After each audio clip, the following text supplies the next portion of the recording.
ফাঁসি ফাঁসি ফাঁসি চাই।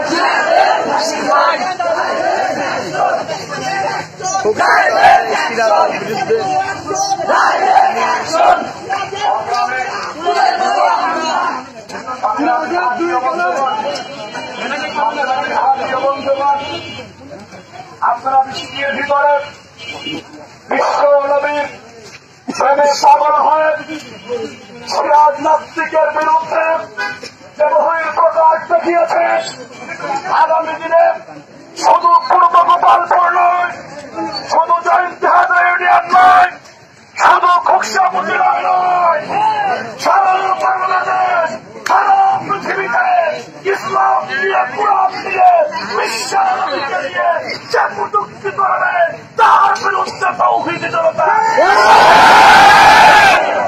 সংগ্রামী সাথী ও বন্ধুগণ, দীর্ঘ সময় বৃষ্টি ভিজে আপনারা যে পরিচয় দিয়েছেন, বিশ্বনবীর ভালোবাসায় পাগল হয়ে মাঠে নেমে গেছেন, আমরা আপনাদেরকে ধন্যবাদ জানিয়ে প্রশাসনকে 24 ঘন্টার আলটিমেটাম দিয়েছি। এর ভিতরে প্রশাসন তাকে গ্রেফতার করে সর্বোচ্চ শাস্তি ফাঁসির কাস্তে ঝুলাইতে হবে। আজকে ফাঁসির কাস্তে মৃত্যুদণ্ডের ব্যবস্থা না করে প্রশাসনকে মানতে রাজি নয়।